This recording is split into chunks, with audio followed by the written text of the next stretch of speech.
Καλησπέρα σε όλους. Εύχομαι να με βλέπετε όλοι κανονικά. Έχουμε πάρα πολύ καιρό να κάνουμε εκπομπή από τον υπολογιστή, οπότε να με συγχωρήσετε αν τυχόν δεν είναι εντάξει το set, το σετάρισμα, ας το πούμε έτσι. Λοιπόν, τα είπα και σήμερα το πρωί ένα χεράκι, βασικά πολλά χεράκια, τα είπα. Εύχομαι να με βλέπετε και να με ακούτε όλοι κανονικά. Το μόνο που θέλω είναι να μου γράψετε σε λιγάκι, αν τυχόν με ακούτε και με βλέπετε όλοι καθαρά και κανονικά.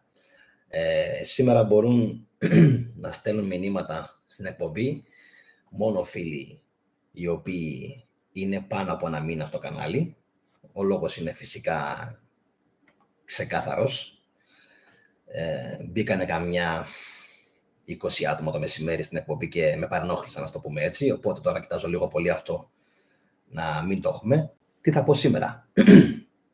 Λοιπόν, θα σας διαβάζω καταρχάς κάτι πολύ εντυπωσιακό.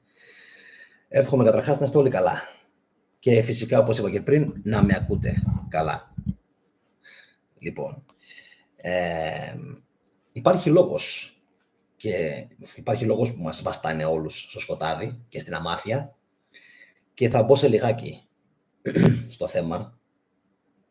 Είχαμε κάποιες πολύ σοβαρές κουβέντες το τελευταίο διάστημα με φίλους από το κανάλι. Όσοι έχετε συνδεθεί, κάντε ένα like και αυτή την εκπομπή θα ήθελα να την κάνετε και κοινοποίηση, όπως εσείς πιστεύετε. Ακούστε λοιπόν πώς έχει το πράγμα. Ξέρουμε πάρα πολύ καλά όλοι ότι η Ευρώπη κατάφερε και έζησε διαφωτισμό και αναγέννηση. Το καταλαβαίνουμε και από τα κτίρια της, αρχιτεκτονική, ενώ στην Ελλάδα υπάρχει ουσιαστικά αρχιδοτεχνική, υπάρχει αρχιδοτεκτονική βασικά, θα πρέπει να λέγεται. Έτσι. Θα μου πεις, και εκεί πλέον είναι έτσι, στις άλλες χώρες. Εδώ στην Ελλάδα, 19ο και 20ο αιώνα, έτσι θα μπορούσαμε να τη χαρακτηρίσουμε, γιατί όσο φεύγω στο εξωτερικό, τόσο το βλέπω. Εν πάση περιπτώσει, τι θέλω να πω σήμερα? Για ποιο λόγο πιστεύετε ότι δεν ξέρουμε αρχαία ελληνικά? Δεν μας μαθαίνουν αρχαία ελληνικά και δεν μας τα μαθαίνουν σωστά. Ακούστε λίγο έναν κύριο, να δούμε λίγο αυτός τι έχει να πει πάνω στο ζήτημα αυτό. Δεν είμαι εγώ φυσικά αυτός που θα το πω, ένας άλλος είναι. Ακούστε λίγο τι έχει να πει. Στενοχώρια, που τη λέμε στενά χώρια, είναι στενοχώρια από το στενός χώρος. Στενός χώρος που σου φέρνει δυσφορία. Δυσφορία. Λοιπόν, υπάρχουν κάποιες λέξεις πραγματικά ψυχραιμία από το ψυχρό αίμα, έτσι. Να μην αφήσεις, μην βράζεις από το θυμό σου. Δηλαδή, απλές λέξεις μπορούν να μας δώσουν. Οι σύνθετες λέξεις όλες είναι ομηρικές. Εάν καταλάβουν οι τηλεθεατές μας ότι μπορούν να προσεγγίσουν τη λέξη και να την κόψουν τη σύνθετη, καταλαβαίνουν τον όμηρο. Αυτά τα οποία μας μάθαιναν στα δικά μας χρόνια και τώρα στα παιδιά στα αρχαία ελληνικά, ήταν το σύστημα να μισήσουν τα παιδιά τα αρχαία ελληνικά. Πώς πηγαίνει ένα παιδί και μαθαίνει αγγλικά, γαλλικά, να μην θέλει να μάθει τα αρχαία ελληνικά? Ήταν το σύστημα τέτοιο με το συντακτικό και τη γραμματική, τους κανόνες, τους ορισμούς, τους νόμους, που απογοήτευαν τα παιδιά. Ενώ όταν τα έπιαναν κατευθείαν στο κείμενο και τους μάθαιναν τις λέξεις, αμέσως υπήρχε το ενδιαφέρον. Αλλά το σύστημα το εκπαιδευτικό ήταν τέτοιο που έπρεπε να κόψουν τις ρίζες των Ελλήνων από την παράδοσή τους. Μάλιστα. Γι' αυτό λέω το Υπουργείο Απαιδείας. Εγώ δεν το λέω παιδείας, απαιδείας.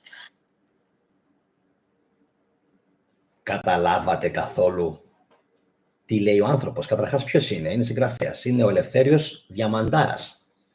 Γράψτε μου από κάτω, αν τον έχετε ακουστά. Γράψτε μου, είτε τώρα είτε μετά που θα τελειώσει η εκπομπή, αν τον έχετε ακουστά τον Ελευθέριο Διαμαντάρα. Έχει γράψει νομίζω πάνω από 10 βιβλία. Ο Διαμαντάρας, πάνω από 10 βιβλία και όλα από ό,τι κατάλαβα είναι ένα και ένα. Ένα και ένα. Όλος τυχαίως θα αναλύσουμε σε λιγάκι και αυτά που είπε, εννοείται. Δεν αφήνουμε να πέσει τίποτα κάτω. Όλος τυχαίως τα βιβλία του δεν υπάρχουν στα γνωστά βιβλιοπωλεία. Ενώ Δηλαδή, ενώ έχουν πολλά βιβλία και αυτά που διαβάζω εγώ, του Διαμαντάρα, εντάξει, δεν μπόρεσα να τα βρω, φαντάζομαι για ευνόητους λόγους. Λοιπόν, όσοι από εσάς λοιπόν ξέρετε αυτόν τον άνθρωπο, προφανώς θα καταλάβατε ότι λέει κάποια πολύ κομβικά και σημαντικά πράγματα. Τι λέει? Ότι διδασκόμαστε να αγιάσει το στόμα του αυτού του ανθρώπου. Να είστε καλά για τις καρδιές, παιδιά. Η Μαρία μου γράφει, καλησπέρα Γιάννη. Αυτό που λέει ο καθηγητής το λέω 10 χρόνια τώρα. Καλησπέρα και στον Θόδωρο τον Παντελίδη, ο οποίος μου στέλνει στο Facebook καταπληκτικά πράγματα. Καλησπέρα σε όλους τους φίλους που έχουν συνδεθεί και στο live chat. Γεια σας, παιδιά. Λοιπόν, για όσους συνδεθήκατε μόλις τώρα, ανέβασα από το TikTok ένα ηχητικό, λοιπόν, του Ελευθέριου Διαμαντάρα, ο οποίος λέει, ούτε λίγο ούτε πολύ, ότι διδάσκονται οι Έλληνες τα αρχαία ελληνικά με λάθος τρόπο. Πρώτον, τα διδάσκονται με ένα σωρό φανφάρες, δυσκολίες και δεν τα διδάσκονται σωστά. Το έχουμε μέχρι στιγμής. Τα κάνουν δύσκολα επίσης, όχι επειδή θέλουν να μας κάνουν τίποτα ξεφτέρια.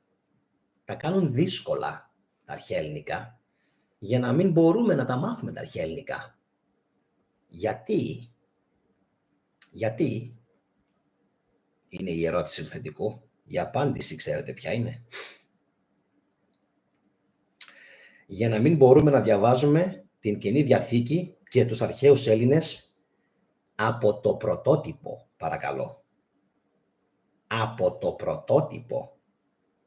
Γιατί έχει τόσο μεγάλη σημασία να διαβάζουμε τους αρχαίους Έλληνες από το πρωτότυπο?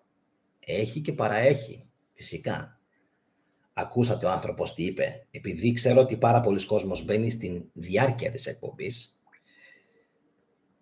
θα το ξαναβάλω από τη μέση να ακούσετε τι λέει. Να μην μπορεί, να μην θέλει να μάθει τα αρχαία ελληνικά. Ήταν το σύστημα τέτοιο με το συντακτικό και τη γραμματική, τους κανόνες, τους ορισμούς, τους νόμους, που απογοήτευαν τα παιδιά. Ενώ όταν τα έπιανε κατευθείαν στο κείμενο και τους μάθαιναν τις λέξεις, αμέσως υπήρχε το ενδιαφέρον. Αλλά το σύστημα το εκπαιδευτικό ήταν τέτοιο που έπρεπε να κόψουν τις ρίζες των Ελλήνων από την παράδοση. Ποιο σύστημα εκπαιδευτικό? Ποιοι κρύβονται πίσω από το εκπαιδευτικό σύστημα, αφού είναι Υπουργείο Παιδείας και Θρησκευμάτων και ουσιαστικά μιλάμε για την Ιερά Σύνοδο. Αυτοί κάνουν κουμάντο. Μάλιστα. Γι' αυτό λέω το Υπουργείο Απαιδείας. Εγώ δεν το λέω παιδείας, απαιδείας. Πλες λέξεις. Απαιδείας, Λοιπόν, η Εμίλια Γραμμένο μου γράφει. Είναι επίτιμο μέλος της Πυθαγορείου Φιλοσοφικής Εταιρείας του Κρότονος της Μεγάλης Ελλάδας, καθώς και η όμοιά της, το Σκυλάκιον της Καλαβρίας. Το 2013 τον ανακήρυξαν ακαδημαϊκό της Φιλοσοφικής Ακαδημίας. Λοιπόν, προφανώς για τον κύριο Διαμαντάρα θα είναι το σχόλιο της Εμίλιας. Όπως είπα και πριν, κάντε με κοινοποίηση αυτή την εκπομπή, κάντε και ένα like, εύκολο είναι. Βατή εκπομπή για όλους, προσιτή, εύκολη σχετικά στην κατανόηση της. Όπως έλεγα και πριν, είναι ξεκάθαρο ότι αν σήμερα οι Έλληνες γνώριζαν αρχαία ελληνικά, θα έκαναν κάτι απλό. Θα ήθελαν να πάνε κατευθείαν στην πηγή. Ποια είναι η πηγή? Η αρχαία Ελλάδα. Παιδιά και αγαπητοί μου τηλεθεατές, ας μην κοροϊδευόμαστε. Το πράγμα είναι πάρα πολύ απλό. Πάρα πολύ απλό. Δεν διδασκόμαστε τα αρχαία ελληνικά γιατί θα πάμε στην πηγή. Πλάτωνα, Αριστοτέλη, Επίκουρο, Επίκτητο, ακόμα και μεταγενέστερους όπως ο Φίλωνας. Όπως ο Φίλωνας, που αν τους διαβάσουμε θα πούμε τι γίνεται εδώ?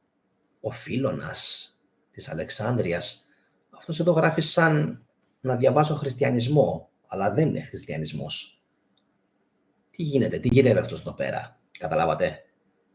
Αν ο Έλληνας μπορούσε αυτά τα 3-4 χιλιάδες συγγράμματα που έχουν σωθεί, αν μπορούσε να τα πάρει, προσέξτε, να τα πάρει στο χέρι του και να διαβάσει απευθείας το πρωτότυπο, όπως και την Καινή Διαθήκη, που πολλοί κόσμος δεν την έχει διαβάσει ούτε καν στην νεοελληνική της απόδοση.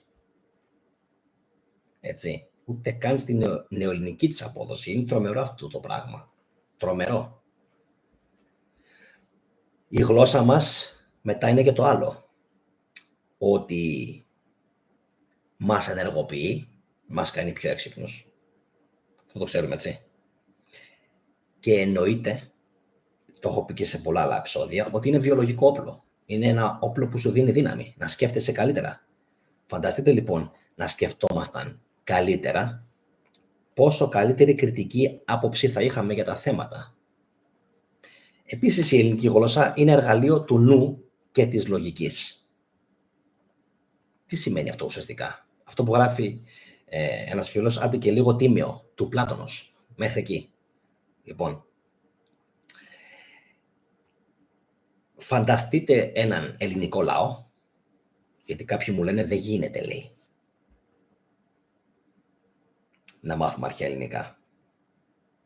Όλα γίνονται. Πώς δεν γίνεται?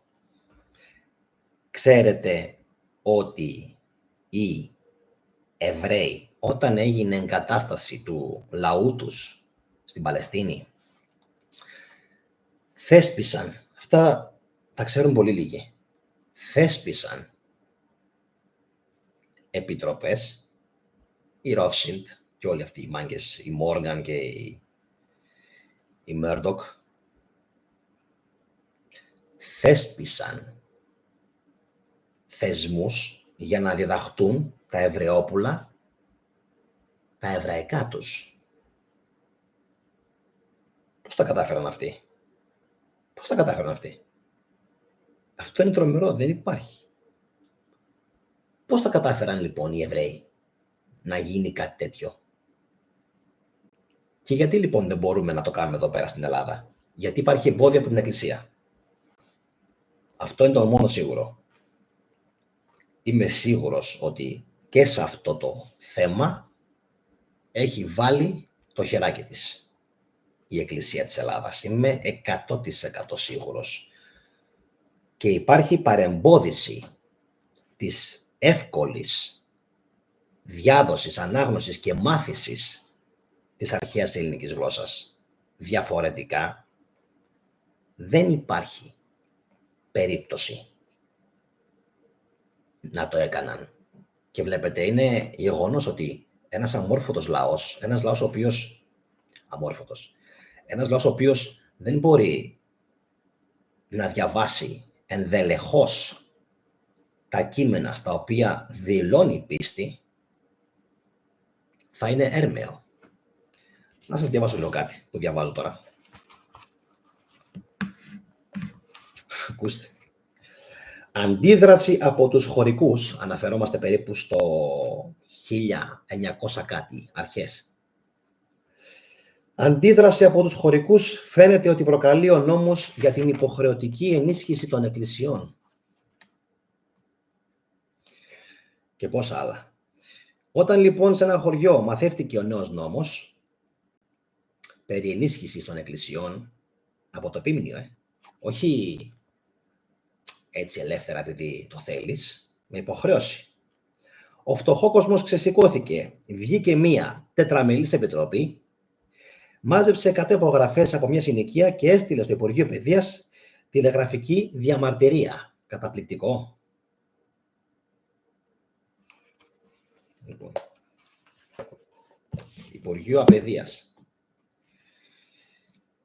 Δεν είναι καθόλου τυχαίο, γράφει ένας φίλος, που έχουν Ευαγγέλια στις δικαστικές αίθουσες για να νομίζουν οι σανοφάγοι πως υπάρχει δικαιοσύνη. Ναι, και αυτό είναι ένα μεγάλο κομμάτι.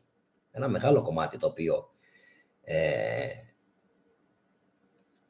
θα μας απασχολήσει. Δείτε λίγο, υπάρχει αυτή τη στιγμή ένας συνδρομητής στο κανάλι που έχει το όνομα Κάνκρι Πρεσέπε, ο οποίος παίζει να είναι ίσως και πιο διαβασμένος και από μένα. Από το σχόλιο που έγραψε, ότι οι Μακαβαίοι ήταν η τελευταία αντίσταση στη Ρώμη, σημαίνει ότι έχεις διαβάσει πολλά ξένα βιβλία, Αμερικανών να φανταστώ, γιατί μόνο έτσι εξηγείται ότι έγραψες ένα τόσο έξυπνο σχόλιο. Γιατί ο κόσμος στην Ελλάδα τους ξέρει τους Μακαβαίους διαφορετικά, μόνο με την Επανάσταση που γράφει ο Ιώσιππος ότι έκαναν.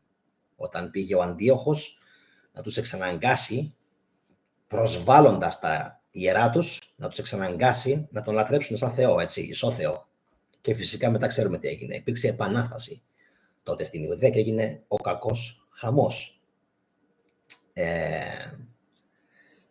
Όπως σας έλεγα και πριν, για να συνεχίσουμε από εκεί που το αφήσαμε το ζήτημα αυτό, εντυπωσιάζομαι που έχουμε φτάσει το 2024, μπορώ να μάθω τουρκικά, μπορώ να μάθω αράβικα, μπορώ να μάθω πέρσικα, να μάθω κινέζικα, τέντσιν ταχουά.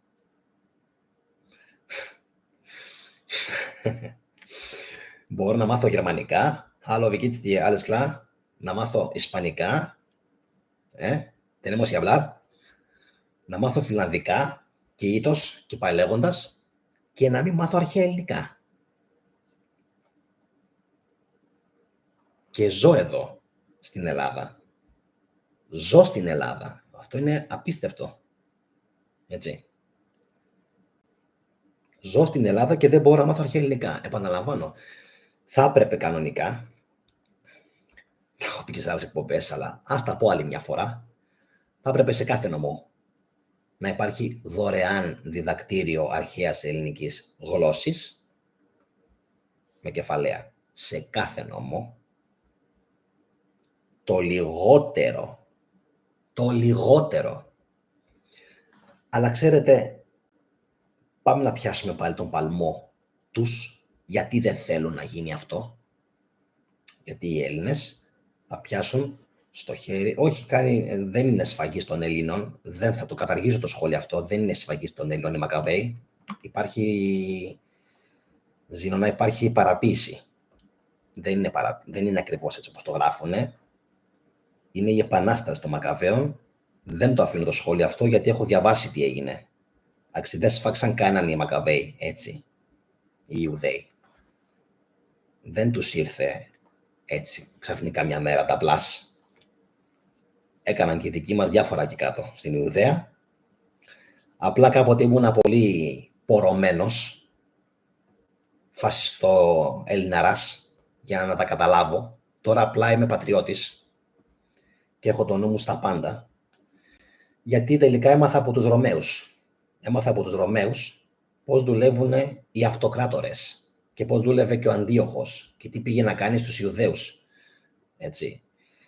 Οπότε δεν το δέχομαι αυτό με τους Μακαβαίους ότι σφάξαν τους Έλληνες.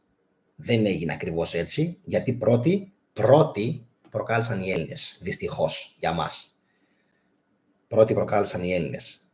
Λοιπόν, τώρα, πάμε πως να συνεχίσουμε την κουβέντα μας. Να μην ξεφεύγουμε συνεχώς με σχόλια τα οποία είναι αχρίαστα επί του παρόντος. Λοιπόν, γιατί έχει σημασία για αυτούς να μην ξέρουμε? Γιατί είπα και πριν, θα συνδεθούμε με την πηγή της γνώσης, που είναι οι αρχαίοι Έλληνες συγγραφείς. Φανταστείτε ένα Ελληνόπουλο να διαβάζει πρόκλο και να τον καταλαβαίνει στο 100%. Φανταστείτε ένα Ελληνόπουλο να καταλαβαίνει Πλάτωνα και να δυσκολεύεται να διαβάσει Αριστοτέλη. Να δυσκολεύεται. Έτσι. Φανταστείτε λοιπόν αυτό το έθνος, αυτοί οι άνθρωποι, τι μεγάλη δύναμη και εμβέλεια θα είχαν και πόσο κόσμο θα επηρέαζαν. Μιλάμε φυσικά για έναν ελληνικό διαφωτισμό, αν το καταλάβατε. Ζούμε στον 21ο αιώνα. Τι θέλω να πω με όλα αυτά που σας λέω τώρα? Για να γίνει ξανά κάποτε ένας ελληνικός διαφωτισμός, όπως έγινε στην Ευρώπη, θα πρέπει οι Έλληνες πρώτα απ' όλα να μιλήσουν αρχαία ελληνικά, την γλώσσα τους, τη μητρική. Αυτή τη στιγμή τα ελληνικά που μιλάω είναι μία άκρως απλοποιημένη μορφή της αρχαίας ελληνικής γλώσσας. Δυστυχώς. Φανταστείτε λοιπόν να μπορούσαμε να μιλήσουμε Πλάτωνα. Να μιλήσουμε Πλάτωνα. Πόσο κορυφαίο θα ήταν αυτό, πόσο διαφορετικούς θα μας έκανε, πόσο πιο έξυπνους θα μας έκανε. Μόνο τότε θα μπορούσαμε να καταλάβουμε ότι ναι, οι Έλληνες τιμούν πλέον τους προγόνους τους. Αλλά σας είπα τι γίνεται. Υπάρχει το εμπόδιο. Βάζουν συνεχώς εμπόδια, γιατί υπάρχει λόγος. Εντάξει. Για να μην μπορέσει να καταλάβει ο Έλληνας την Καινή Διαθήκη. Και αλήθεια, εδώ είναι που σταυρώνω κατευθείαν τα χέρια μου και λέω, γιατί να μην καταλάβεις την Καινή Διαθήκη? Θέλετε να μάθετε γιατί?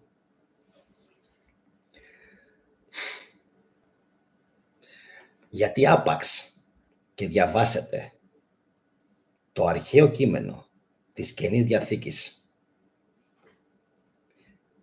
το αρχαίο κείμενο, πανέξυπνος ο φίλος που γράφει, Χριστούλης, αντιγραφή του Σεραπή. Και του Ολυμβίκτους και του Απόλλωνα και του Δία έχουν κάνει ένα κουλουβάχατο για να τον υποστηρίξουν. Λοιπόν,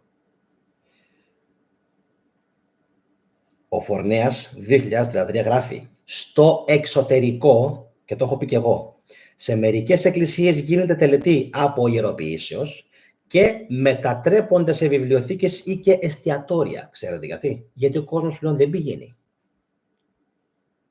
Ο κόσμος πλέον δεν πηγαίνει. Ούτε φοβάται πλέον τον Θεό, ούτε μπαμπούλας είναι για αυτούς πλέον, τους Ευρωπαίους. Και ξέρετε, είναι θλιβερό ότι η μεγαλύτερη μερίδα της Ευρώπης έχει ασπαστεί το αρχαίο ελληνικό πνεύμα, μια πολύ μεγάλη μερίδα, πλην τους woke. Η woke είναι μια άλλη ατζέντα καινούρια, η οποία woke ατζέντα δεν γουστάρει την αρχαία Ελλάδα, αλλά υπάρχουν τόσο παραδοσιακές ελληνικές διαφωτιστικές δυνάμεις στην Ευρώπη, που είναι πολύ δύσκολο να μας χτυπήσουν. Αυτό να το ξέρετε. Λοιπόν, ο ελληνικός διαφωτισμός θα επιτευχθεί μόνο όταν οι σύγχρονοι Έλληνες μιλάνε αρχαία ελληνικά και θα χτίζουν και οι ίδιοι τους ναούς. Τώρα, αυτό που πήγα να σας πω πριν από λίγο ήταν πολύ σημαντικό και θα το ολοκληρώσω. Και κάπως έτσι θα φτάσω και στον επίλογο της εκπομπής σε λιγάκι. Λοιπόν, αν ποτέ διαβάσετε Ιώσυπο και Καινή Διαθήκη, το αρχαίο κείμενο, το κείμενο το πρωτότυπο, σας εγγυώμαι ότι θα γίνετε άθεοι στο δευτερόλεπτο. Δεν χρειάζεται να πω τίποτα άλλο. Πάρτε αυτό το κομμάτι μόνο της εκπομπής, αυτό, στο 22ο, 23ο λεπτό και κάντε με κοινοποίηση. Επαναλαμβάνω, αυτό που λέω τώρα είναι ίσως το σημαντικότερο πράγμα που μπορεί να πει κάποιος σε κάποιον ο οποίος είναι φανατικά θρησκευόμενος με την Καινή Διαθήκη και με τη βίβλο. Αν καταφέρει κάποιος και διαβάσει το αρχαίο κείμενο του Ιώσυπου και την Καινή Διαθήκη των δήθεν 4 Ευαγγελιστών, όταν θα τα βάλει, κοιτάξτε με, δίπλα-δίπλα, τα βιβλία αυτά, θα έχει καταλάβει τα πάντα. Θα έχει καταλάβει τα πάντα. Χωρίς να ζοριστεί, χωρίς να κάνει τίποτα άλλο. Παίρνεις το κείμενο του Ιώσυπου, ξεκινάς από εκεί που ξεκινάει η καμπάνια, η εκστρατεία του Βεσπασιανού και του Τίτου, απ' τη μία, και απ' την άλλη σας ανοίγω τα μάτια. Τώρα, έτσι, δεν ξέρω αν το καταλάβατε. Και απ' την άλλη, παίρνεις την δίθεν έναρξη του κηρύγματος της ζωής του Ιησού Χριστού. Θα τα πούμε φυσικά όλα αυτά στο μέλλον. Εσείς κάντε like και γραφή, να είστε εδώ κοντά, γιατί θα σκάσουν όλα κάποια στιγμή. Θα σκάσουν όλα. Είναι σίγουρο αυτό. Ότι θα τα βγάλω κάποια στιγμή στη φορά. Λοιπόν, δίπλα-δίπλα τα βάλετε, τα αρχαία τα κείμενα. Γιατί λοιπόν να θέλουν αυτοί οι άνθρωποι να μπορέσει να διαβάσεις το πρωτότυπο κείμενο του Ιώσιππου? Φυσικά και δεν θέλουν. Και φυσικά και τους στεναχωρεί που σώθηκε το κείμενο αυτό. Και φυσικά αυτό που έλεγε και ο Χριστόδουλος. Αφήστε τους να έρχονται στις εκκλησίες όπως θέλουν. Έτσι κι αλλιώς δεν καταλαβαίνουν Χριστό. Αφήστε τους να έρθουν στην εκκλησία, το παίζε λαϊκός κήρυκας, όπως θέλουν. Έτσι κι αλλιώς δεν καταλαβαίνουν Χριστό οι ηλίθιοι.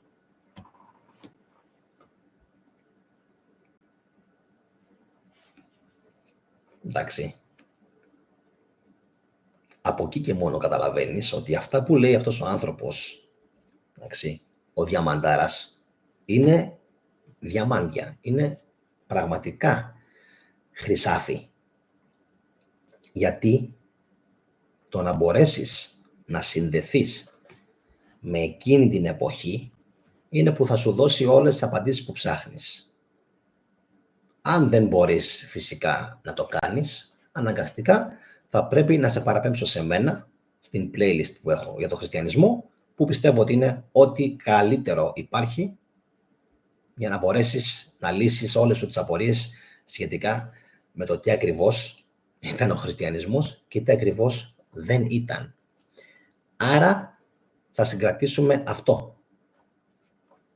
Ότι αυτή η θρησκεία που κυριαρχεί τώρα, όπως κυριάρχησε στο ελληνικό γίγνεσθε, πρώτον πρέπει να έχει μια δεδομένη ημερομηνία λήξης, δηλαδή να βγει μια κυβέρνηση και να πει τέλος, διαχωρισμός κράτους εκκλησίας, τέλος, μαλάκες που ζούμε. Ρε εσείς που ζούμε. Ζούμε στο 2024 και είμαστε το Ιράν της Ευρώπης. Δεν έχουμε κάνει ακόμα διαχωρισμό κράτους εκκλησίας. Το διανοείστε? Γαμώ την τρέλα μου δηλαδή.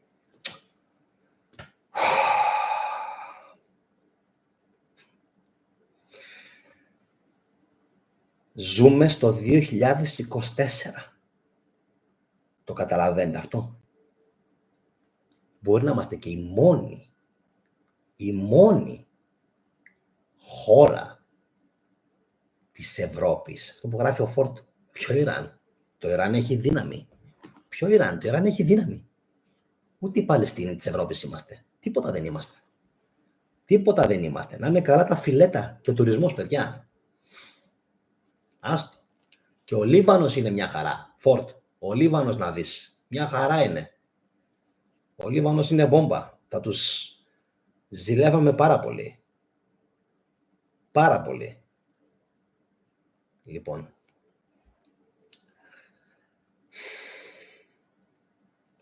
...2024. Επαναλαμβάνω. Πού είναι ο διαφωτισμός αυτής της χώρας? Πού είναι? Είναι τρομερό αυτό το πράγμα. Και έχουν υπάρξει πολλές περίοδοι που προσπάθησαν, δεν θέλω να δώσω πολιτική χρειά, δεν μ' αρέσει, δεν είμαι τέτοιος άνθρωπος, που προσπάθησαν πολλοί άνθρωποι, να το πω έτσι, των γραμμάτων και των τεχνών, χρειάζεται, δεν μ' αρέσουν ταμπέλες, εξάλλου δεν είμαι πουθενά εγώ. Λοιπόν, προσπάθησαν αυτοί οι άνθρωποι των γραμμάτων να το κάνουν αυτό λίγο να δουλέψει και να αποκαλύψουν και κάποια πράγματα για την Εκκλησία.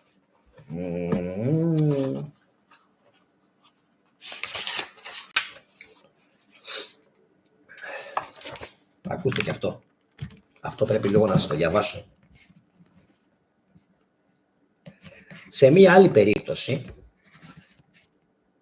μία άνεργη φτωχή εργάτρια κατήγγειλε επώνυμα στην ίδια εφημερίδα, δεν θα πω το όνομα της εφημερίδας, ότι ο ιερέας της ενορίας του Αγίου Τρίφωνος αρνήθηκε να θάψει τον νεκρό μωρό της όταν έμαθε ότι του ζήτησε να υπογράψει βεβαίωση απορίας. Απορίας, βεβαίωση ότι ήταν άπορη. Αρνήθηκε να θάψει το μωρό της. Μπράβο. Σύμφωνα με την ίδια, η εμπειρία της αυτή της αποκάλυψε σε ποιους ανθρώπους στηρίζεται η κοινωνία. Η κοινωνία της Ελλάδας, η σημερινή αυτή, η τύπη. Σύμφωνα με μια άλλη επιστολή, ο ιερέας Εκκλησίας μπροστά στην Ακρόπολη, είμαστε στις αρχές του 20ου αιώνα, βρίζει άγρια έναν άνθρωπο ερείπιο που τον κατάντησε η αστική τάξη φυσικό. Ο φηματικός αυτός άνθρωπος ζήταγε μία βοήθεια για να πάει στη σωτηρία,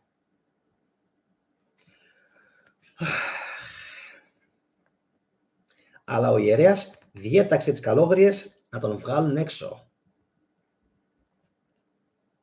Εγώ και να μην ήμουνα ιερέας, ούτε καλόγερος, δεν θα συμπεριφερόμουν έτσι.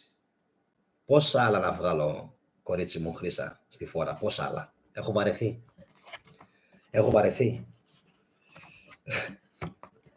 Στις φωνές του ιερέα, βγήκαν οι γειτόνισσες και φώναζαν στις καλόγριες. Μωρέ παλιοπατσαβούρες, γιατί τον πετάτε έτσι τον άνθρωπο που είναι άρρωστος?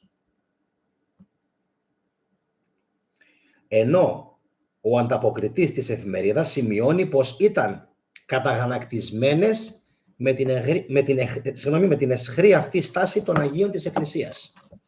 Έχει κι άλλα πολλά. Έχει κι άλλα πολλά που γράφει μέσα. Όλα στον καιρό τους. Όλα στον καιρό τους. Όλα στην εποχή τους. Σιγά σιγά. Να είμαστε καλά, να είμαστε γεροί.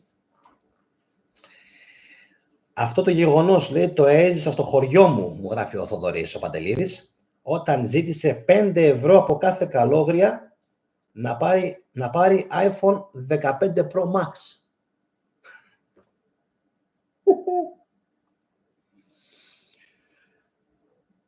Τρομερό. Να είσαι καλά, Σόλωνα, να είσαι καλά. Λοιπόν. Κι άλλα πολλά μπορώ να σας πω. Αυτά είναι μόνο ψήγματα. Και ξέρετε, έκανα και την εκπομπή σήμερα το μεσημέρι. Έκανα την εκπομπή για τους Ρώσους και για τους Ρωμιούς. Εν τω μεταξύ πήγε να μπει πάλι αυτός ο σκύλος που όποτε μιλάω βάζει αντίδραση ότι γελάει και έκοψα τις αντιδράσεις. Οπότε θα πάρεις και στα 3 μου. Παλιό μαλάκα. Λοιπόν, τι να τους πω άλλο, δηλαδή τους έχω ξεφτυλίσει, τους έχω ρημάξει, τους έχω διαλύσει. Δεν υπάρχουν. Πώς βγαίνετε έξω στην κοινωνία. Προσκυνάτε τον Τίτο. Προσκυνάτε τον Τίτο, ρε, έναν Κέσσαρα. Ρε ζήλια. Εγώ θα τρεπόμουνα. Έλεγα λοιπόν πριν ότι σήμερα το μεσημέρι αναρωτιόμουν με τους Ρωμιούς. What the fuck? Οι Ρωμιοί. Έλληνες δεν είστε σίγουρα. Μας το έχετε δείξει. Ιταλοί είστε? Όχι. Ιταλοί ήσασταν.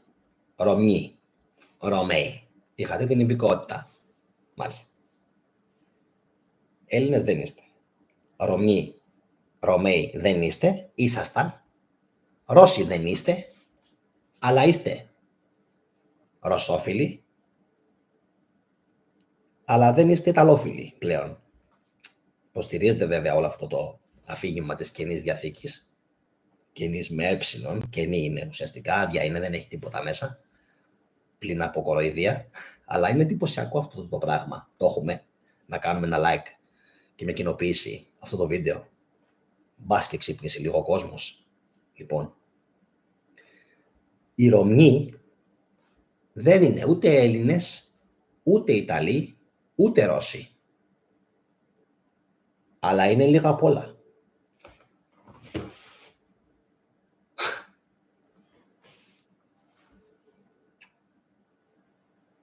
Το συνειδητοποίησα αυτό πριν λίγες ώρες που έκανα την εκπομπή για τη σφαγή των Ρώσων στην Ουκρανία, που έγινε πάλι σε ένα νοσοκομείο, όπου μεταξύ άλλων πέθαναν και πάρα πολλά παιδάκια μικρά. Και όταν πεθαίνουν μικρά παιδιά, εμένα μου γυρίζει το μυαλό ανάποδα. Μου γυρίζει το μυαλό. Και σήμερα στην εκπομπή που έκανα το απόγευμα, το μεσημέρι βασικά,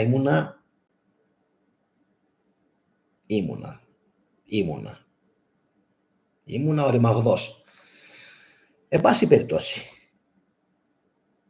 σκεφτείτε το αυτό λιγάκι, ότι οι Ρωμιοί δεν θέλουν να είναι ούτε Έλληνες, ούτε Ιταλοί, ούτε Ρώσοι. Είναι λίγο απ' όλα, είναι κάτι απ' όλα. Γιατί είναι ρωσόφιλοι, ρωσολάγνοι, υποστηρίζουν το Βατικανό ουσιαστικά και πλέον και το δικό τους μικρό Βατικανό, που είναι το Άγιο Όρος και το Πατριαρχείο της Κωνσταντινούπολεως. Εντάξει. Λοιπόν, αλλά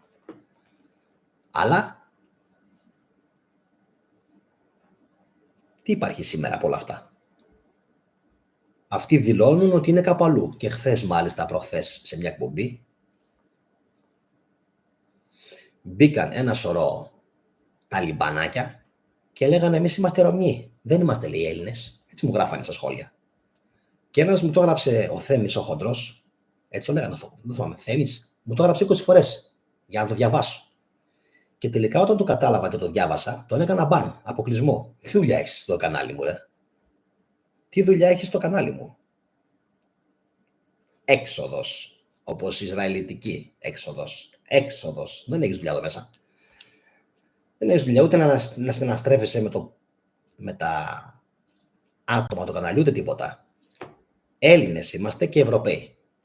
Εντάξει, το ξεκαθαρίζουμε αυτό. Εντάξει. Οι Ρωμιοί απ' την άλλη θέλουν να είναι φίλοι με τους Ρώσους, φίλοι με τους χριστιανούς του Βατικανού και φυσικά να πάρουν και όλη την Τουρκία. Πάρ' την. Άντε να σε δω. Πάρ' την. Αλλά αυτό που κατάλαβα είναι ότι έχουν συναισθηματικό δεσμό πολύ με τους Ρώσους, γιατί πιστεύουν ότι οι Ρώσοι είναι οι καλοί της ιστορίας και θα σε βοηθήσουν. Θα σε βοηθήσουν, θα σου δώσουν την πόλη έτσι. Όλα αυτά γιατί βγήκε ένας ηλίθιος, ένας βλάκας, μια τηλεπερσόνα ηλίθια πριν λίγα χρόνια και έλεγε ότι θα μας την δώσουν. Βασικά ήταν 2-3 τηλεπερσόνες, τώρα που θυμάμαι, οι οποίοι λέγανε ότι οι Ρώσοι θα μας δώσουν την πόλη χωρίς πόλεμο.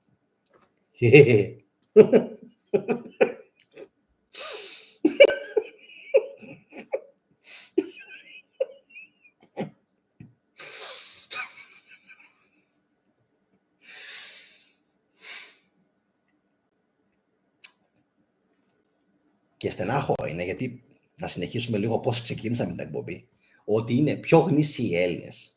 Πιο γνήσιοι οι Έλληνες.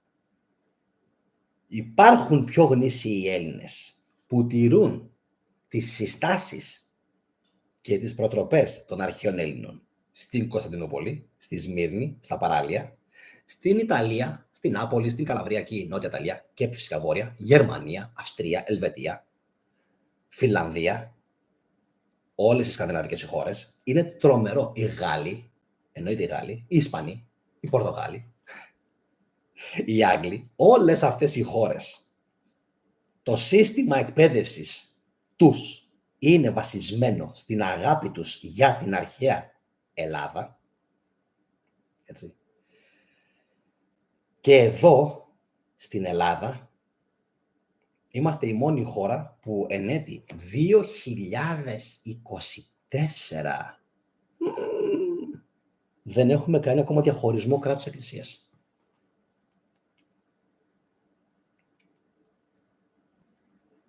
Το καταλαβαίνετε αυτό? Και όσες φορές σας έχω πει να κάνετε κοινοποίηση, για ποιον είναι? Για μένα είναι. Για τον γείτονα είναι. Για τον φίλο σου είναι. Για τον συγγενή σου είναι. Για τον γιο σου είναι. Για το παιδί σου είναι. Για μένα είναι. Πες ότι εγώ δεν έχω φάτσα. Μόνο να ακούει αυτά που λέω. Μόνο να ακούει αυτά που λέω. Να καταλάβει, να ξυπνήσει ότι ρε εσύ αυτός εδώ καλά μας τα λέει. Και χωρίς πολλές φορές, έτσι, φανφάρες. Αυτές λοιπόν οι τηλεπερσόνες είχαν πείσει τους Ρωμιούς, δεν ξέρω με ποια βάση, ίσως με την βάση της ελπίδας και του πουλάω βιβλία. Λοιπόν, ότι με κάποιο τρόπο οι Ρώσοι θα έκαναν εισβολή στην Τουρκία. Μέχρι το 10-11. Μέχρι το 10-11. Και φυσικά δεν έγινε ποτέ.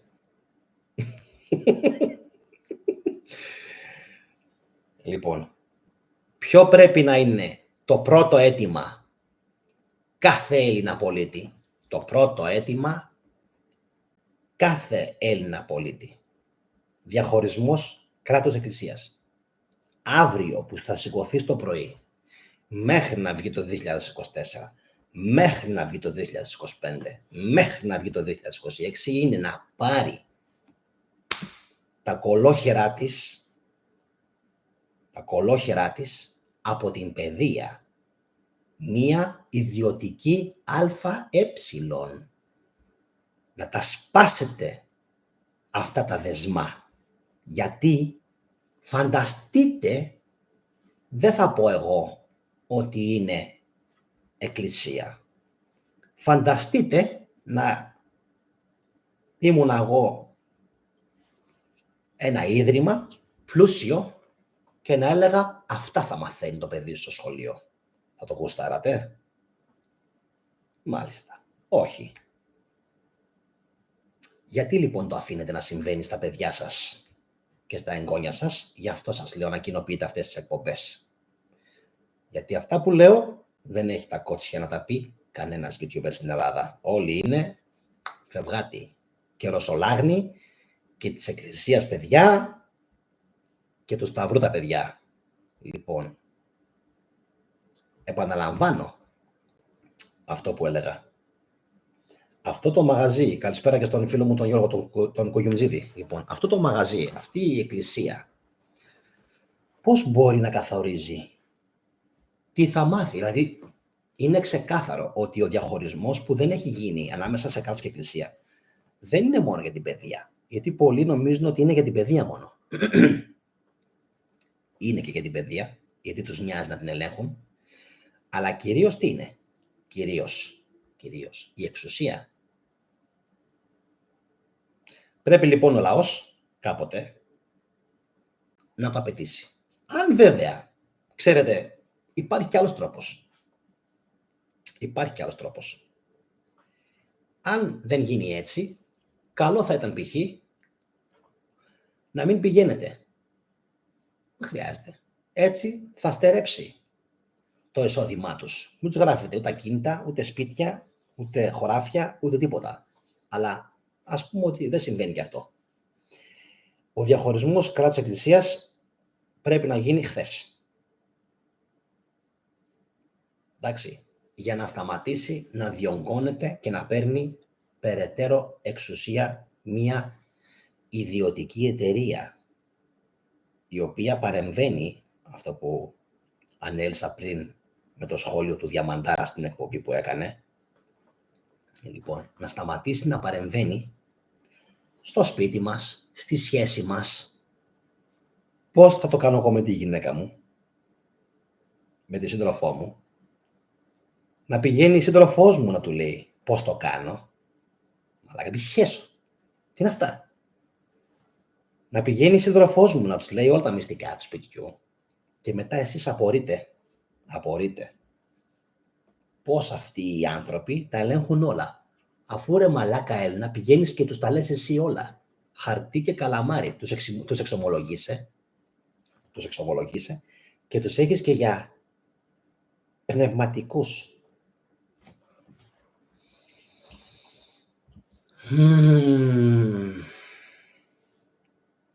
Απίστευτο. Πηγαίνουμε και τους λέμε τα πάντα. Μόνοι μας. Why would you do that?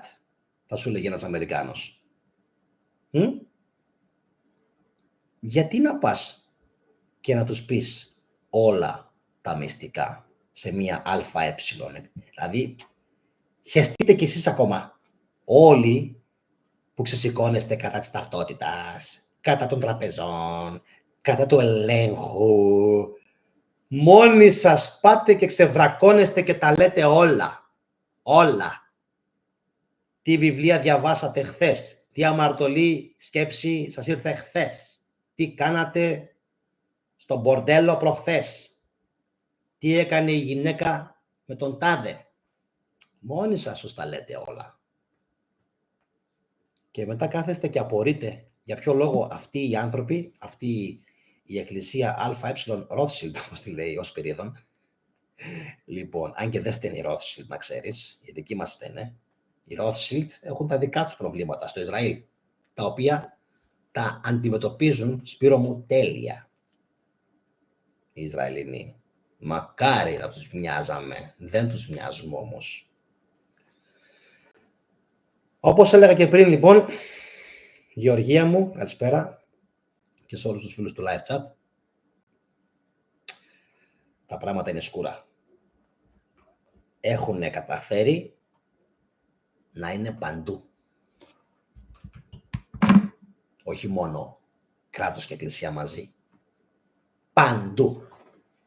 Και στις γιορτές και στα πένθη και στη γέννα και στο θάνατο και στις χαρές και στους γάμους και στην εξομολόγηση και στις γιορτές του κράτους.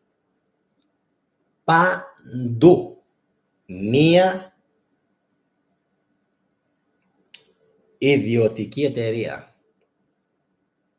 Μπορούμε να πούμε μια μεγάλη μούντζα στον εαυτό μας. Να μαλάκα, καλά τα κατάφερες. Και στη συνέχεια, παντού Big Brother, αυτό που λέει ο Θοδωρής, ο Παντελίδης. Παντού. Είναι Big Brother. Είναι μέσα σε όλα.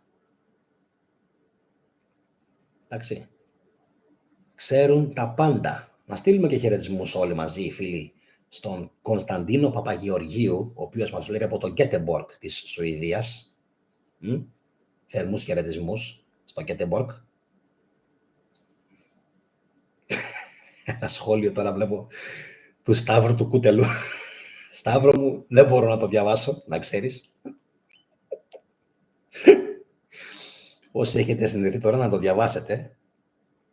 Λοιπόν. Τι λέει η Ελευθερία? Πάει η Δημουλίδου και η Μαντά και τα κάνουν βιβλία. Από πού παίρνουν αυτές τις πληροφορίες? Ή από φίλους τους τα παίρνουν ή από εκείνους, έτσι. Τι να πω ρε παιδιά και αγαπητοί μου τηλεθεατές, κυρίες και κύριοι. Τα πράγματα είναι τραγικά. Με καταλάβατε φαντάζομαι και το μεσημέρι. Πόσο απογοητευμένος είμαι από την κατάσταση στην Ελλάδα. Νομίζω πως δύσκολα θα αλλάξουν τα πράγματα, πολύ δύσκολα. Καλά να πάθουμε. Αυτό που μου γράφει η Ειρήνη Αυγενάκη. Πόσο μαλάκας λαός, άχρηστος, εύπιστος είμαστε. Αντί να καθίσουμε, να μαζέψουμε 5-10 αρχαίους συγγραφείς, να βρούμε έναν τρόπο να τα βάλουμε κάτω, να μορφώσουμε τα παιδιά μας, να τα δώσουμε φως. Και δεν με πειράζει τόσο πολύ. Ας κάνουν τι κάνει ένα λάθος ορθογραφικό. Ανθρώπινο είναι. Να έχουν διάβγεια, να μπορούν να μιλάνε, να έχουν οξύνια. Να έχουν οξύνια, έτσι. Εμένα αυτά με ενδιαφέρουν. Κυρίως αυτά με ενδιαφέρουν. Τι να πω. Πολύ στενάχωρο. Έτσι όπως έχει γίνει το πράγμα. Δεν έχω να πω κάτι άλλο. Νομίζω πως σας έχω καλύψει πλήρως για σήμερα. Όπως είπα και πριν, κάντε εγγραφή στο κανάλι, δείτε τα βίντεο μου για τον χριστιανισμό. Θα σας αρέσουν όλα. Υπάρχουν στην πάνω playlist του καναλιού. Like φυσικά και κοινοποίηση όπου εσείς πιστεύετε, όπου εσείς θέλετε και νομίζετε ότι θα υπάρχουν αυτιά που θα ακούσουν αυτή την εκπομπή και σας περιμένω τις επόμενες ημέρες. Όπως πάντα, χαίρομαι πάρα πολύ που μπαίνουν τόσα πολλά άτομα στο live chat και συντονίζονται με αυτή την εκπομπή. Καλό βράδυ σε όλους, καλή συνέχεια, τα λέμε σε επόμενες εκπομπές. Γεια σας.